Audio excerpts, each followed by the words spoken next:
This video is brought to you by patreon.com/worsttake. Get access to exclusive live streams and Discord servers, on-screen shoutouts, and early access to some videos when you join now. Help make sure that we can continue to make content like this by supporting the Patreon. Links are in the description down below.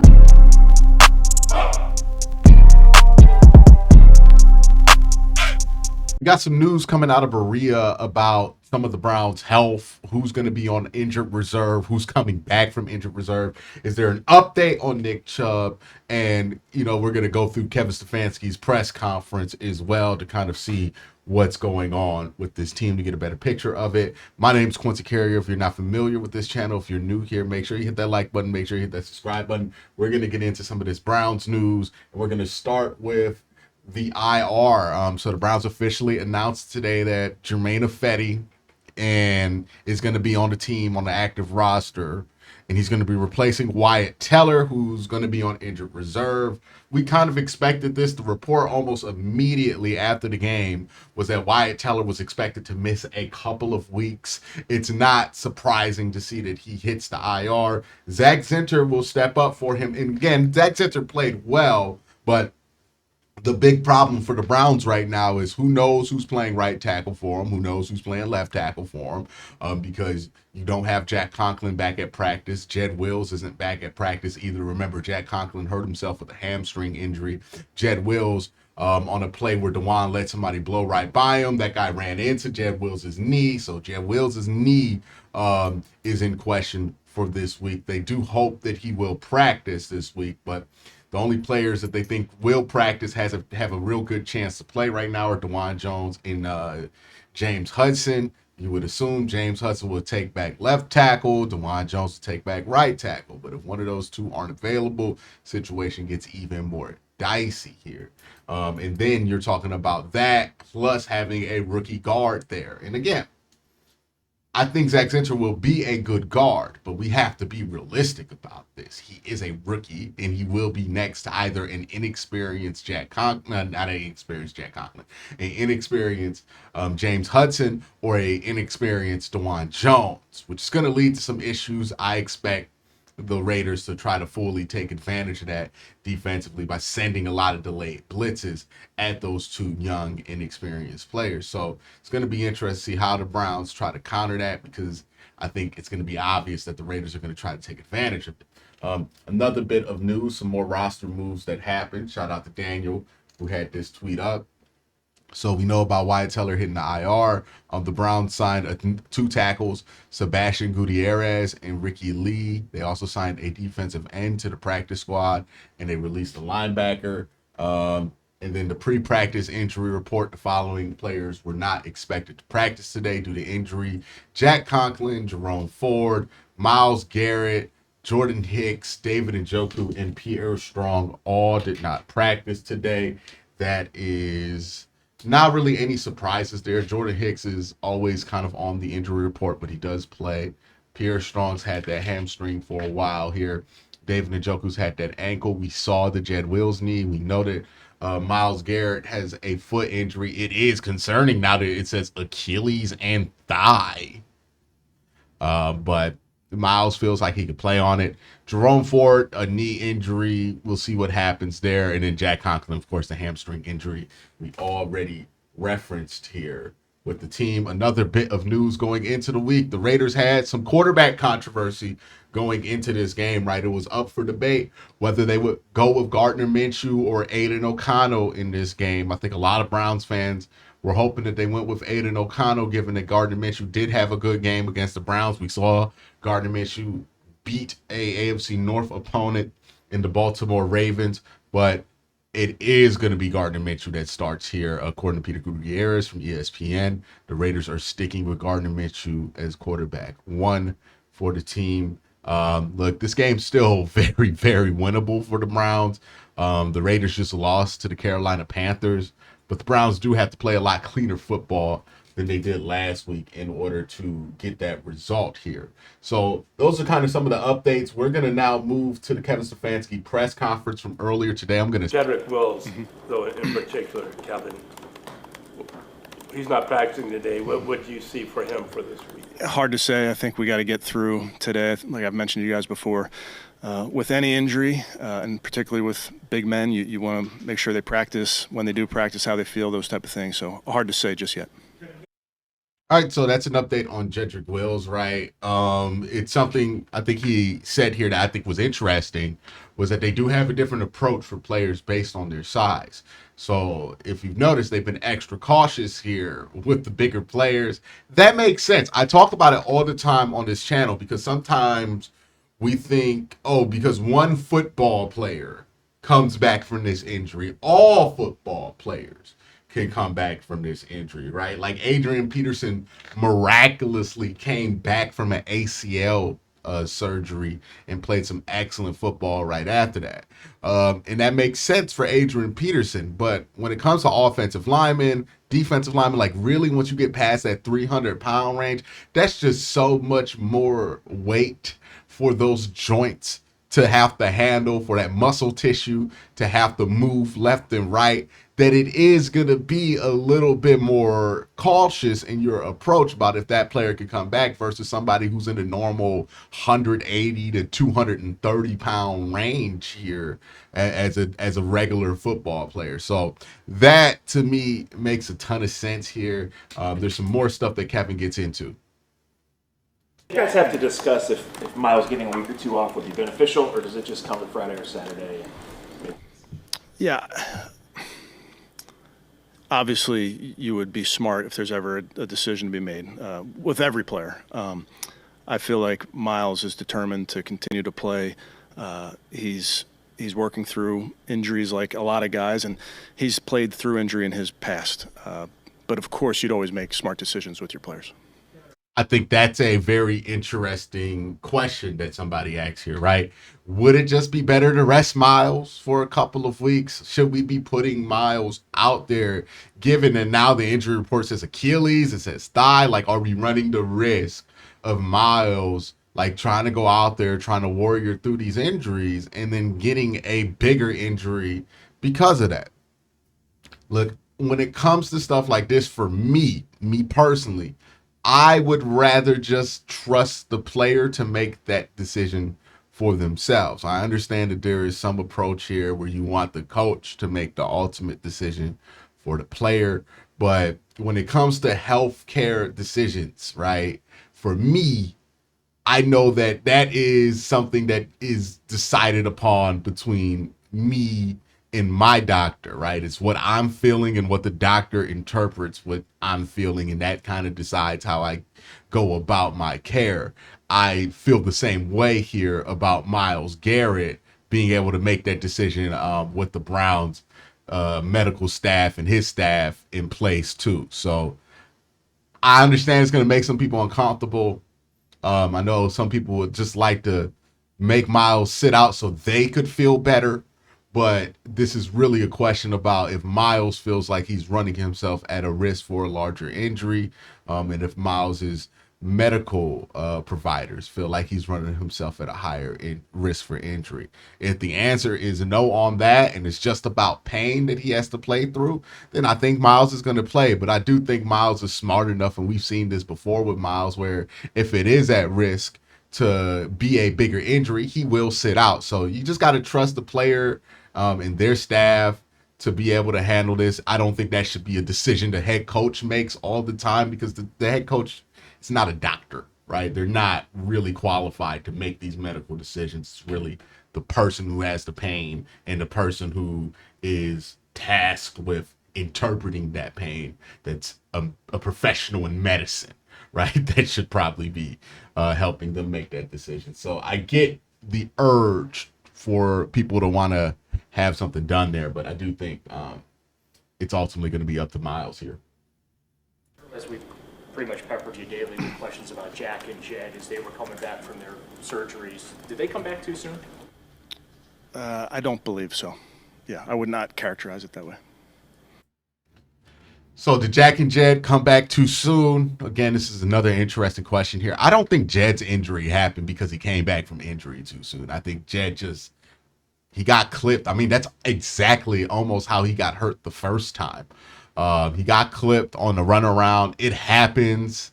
It's tough. And it sucks that it happened to Jed, but it's just kind of unfortunate timing there. And the hamstring injury for Jack Conklin also feels like bad luck. Now, obviously, we got to see the injury that Jed had.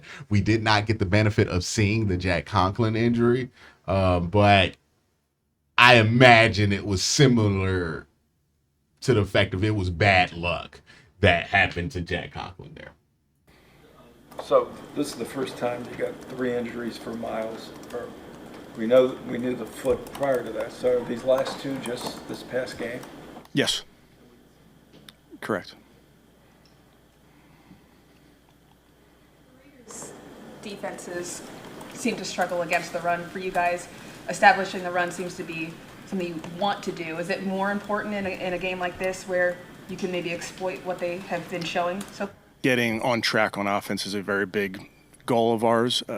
Going into any game, you mentioned the run game. I think it's important for us to be efficient as an offense and be explosive when available to us. But it's certainly a emphasis for us, yes. Start on offense, Kevin. Anything to do with trying to incorporate the new offense with Ken Dorsey? Yeah, I don't think that's fair. I think we need to play better. I need to coach better, and we will. See on film when you look at Gardner Minshew. I appreciate that Kevin did not take that opportunity to even allude to throwing Ken Dorsey under the bus. I think there's a lot of people right now who want to throw Ken Dorsey under the bus because the Buffalo Bills are having a great start to the season offensively, and the Browns aren't. And I think that's super unfair to Ken Dorsey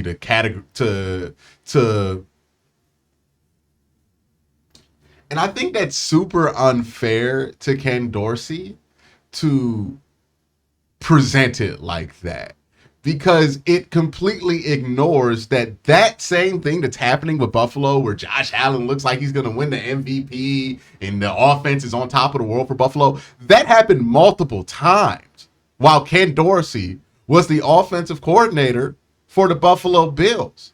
Like, what the Bills are doing is not new. How many times have we seen the Bills surge at the beginning of the year, have a okay middle of the year, and then we're asking questions about Buffalo and their offense at the end, or something crashes with them? Like, this is what Buffalo does. And I think that juxtaposition existing this year is purely coincidental because, again, Ken Dorsey has had an amazing offense with Josh Allen and the Buffalo Bills. He was getting praise for what he was doing with the Buffalo Bills just a couple of years ago and at the beginning of last season. So to me, I think it's a bit unfair to just say, oh, look, they fired him and now all of a sudden Josh Allen is good. Josh Allen has been good, including the years he was with Ken Dorsey. And you can argue Josh Allen had his best seasons with Ken Dorsey as the offensive coordinator.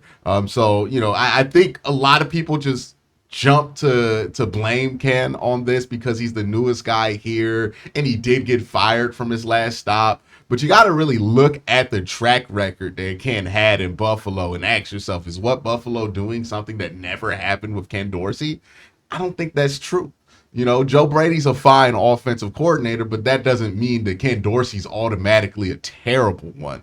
And I'm glad that Kevin stood up for him. And one thing I want to say about this team that I do feel good about, and why I still think that this team can make the playoffs despite all of the dysfunction. Well, not dysfunction.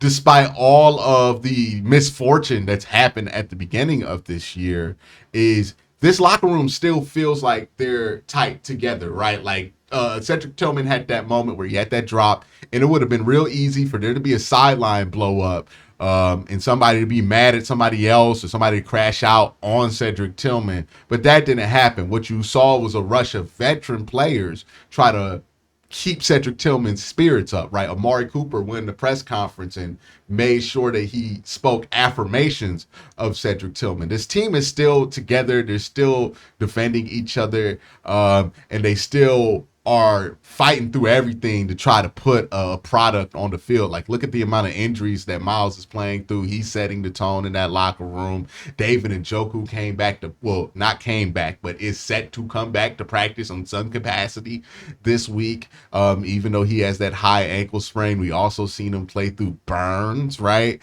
Last week when the season was at a similar place that it is now for the Cleveland Browns. This team fights. This team sticks together, and this team does not throw each other under the bus. I think that's a really positive trait about this team that's going to benefit them down the road when they get healthier and they play better football. You're going to stick with him, the quarterback. Mm-hmm. Well, we've seen him firsthand last season in Indianapolis, made a ton of plays for them. He's a playmaker, has played a lot in this league, has seen a lot in this league, has great skill players around him. I think very highly of him. I think this will be your fourth game as Browns coach in the Pacific time zone. Three previous ones have been kind of close, but still losses. Right. What are the particular challenges? Yeah, I think, well, Central. Yeah, it's something we talk about, Tony. I think a big thing is just playing good football regardless of what the clock says. I know it's a small sample size, but we can play better. You decided to go a day early like you did with Seattle. What's the reasoning there? And just get acclimated? Get acclimated, get under one roof, so to speak. Talk that you guys don't have an offensive identity right now. Do you feel like you need to have an identity such as we're jumbo, we're spread, or do you want to be multiple? Yeah, I think we just need to play good football. Obviously, we've done it at times. At times, we've gotten in our own way. So that's the focus for us, is just playing good football. Are you rolling out David Njoku? No, not yet. He's going to do some work this week, so we'll see. Is there? That's a quote. I think Nick Chubb is eligible to come up next week. Do you expect him to be ready to come up? We'll see when we get to next week. He's doing well. When you have those tough decisions in game. All right, so that's an update on both David Njoku and Nick Chubb. The update is that David Njoku will do some things this week. We'll see if he plays. It's a long shot probably that he plays this week. And next week, Nick Chubb set to return to practice. I don't think it feels like he's going to play immediately after getting off PUP, but it does seem like they could potentially take him off PUP and put him back on the active roster, which would mean they expect him to be back sooner than later. Ultimately, we're going to have to wait till next week to get a further update, but they say he looks good. They're, being pretty straightforward about it, which means that I feel like he could play sooner than later. And boy, does this offense need the burst back of Nick Chubb, because that would be a huge boon for them to be able to rely on running this football, especially with how much the passing game has struggled. Also can't ignore David Njoku's impact in the passing game is being felt, or at least being missed right now, because you don't really have anybody to dump it off to that you feel really good about. So David Njoku coming back would be great. Nick Chubb coming back would be great. The sooner the better. Again, you look at the Browns' schedule. They play Philadelphia week 6. It's an NFC game. It's a tough opponent. You could lose that game depending on what you do the 2 weeks prior to that, right? And you'd be at 3-3, and it's not a great place to be in, but it is a livable place to be in going into this tough stretch. But after that, you play Cincinnati, you play Pittsburgh, you play Baltimore, and these games start to mean double. So you really want to be healthy. You want Nick Chubb back for that run. You want David Njoku back for that run. You want your tackles back for that run, and you want Myles Garrett to feel a lot better going into that run. The quarterback made some comments about that 4th and 1 play call that I think are interesting and I want to talk about. So let's put them on screen here. In the film room, so that not everyone know exactly what the read was. That was a decoy. So that's the difference. Everyone can pause the tape and say, hey, he should have thrown it here, every quarterback deal with that. So if you choose one play and that's the play out of the whole game that everyone is calling, then so be it. It is what it is. No one's in those film rooms. No one is making those decisions. So I go based off of what is Ken Dorsey and Kevin Stefanski is saying. And, on that decision, they made a good play. They got jammed up on the slant. That's what we did it. the previous time when we scored a touchdown, I did the same as that read, and I hit Jerry. So, I mean, did I see it wrong then? So for me, it's just, like I said before, it's just I go based off what Kevin and Ken is making those decisions and how they're grading me on that in the film room, so that not everyone know exactly what the read.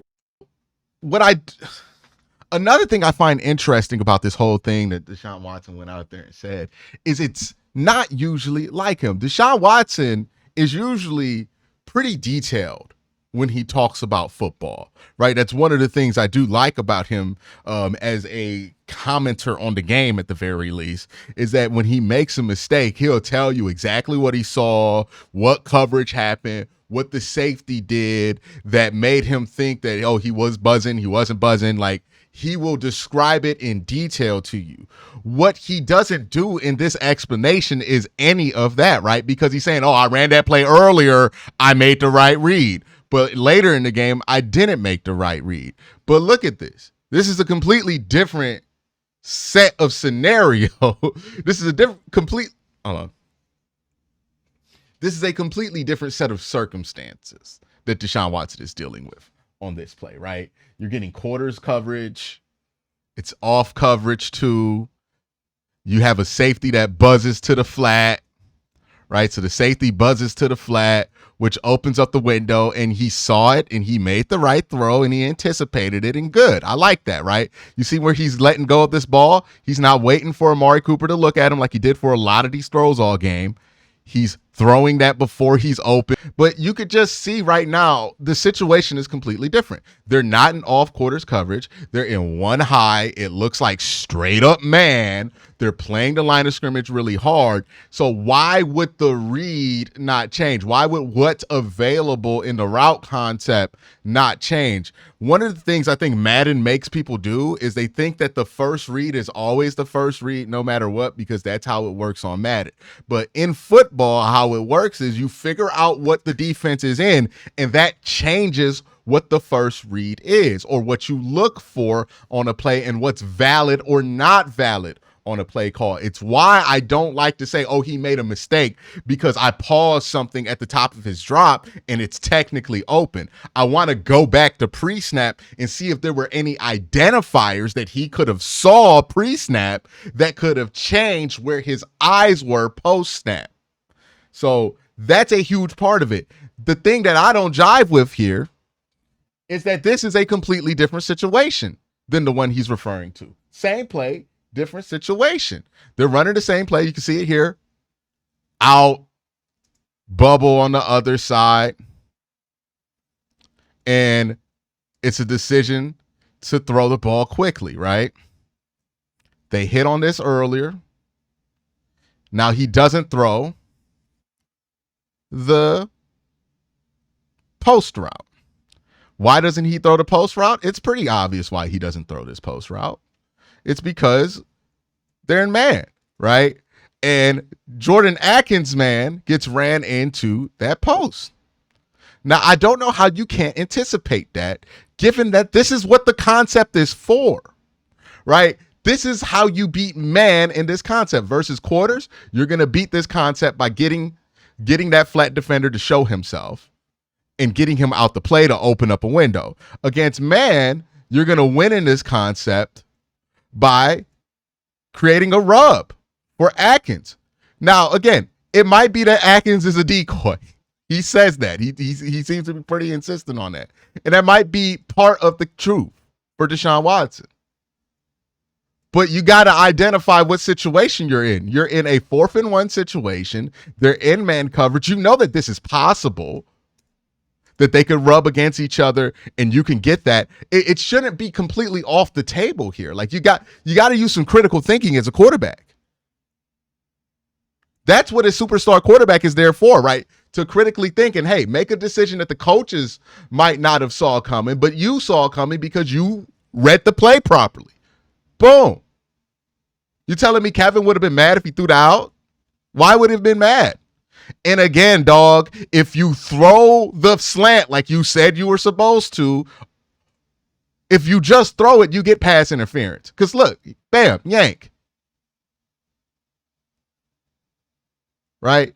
Right here, right here. That's 5 yards. And then right here, if you throw that ball right there, there's a chance it gets completed and a high chance you get a pass interference call. So why didn't you make a decision? You know what I know is not a part of this play? Like for a fact is not a part of this play? You holding on to it this long and then deciding to run. That's not a part of the design of the play. So you're not married to the design of the play when it comes to scrambling and holding on to the football. This is designed to make a quick decision. But all of a sudden, when people criticize you for not hitting somebody that you probably shouldn't anticipated had a chance to be open, now you're strictly married to the part of the play. When we've seen you improvise how many times, man? Like, I just don't buy it as an excuse here. That's my thoughts on that one. Y'all have a great day. Have a better night. Peace.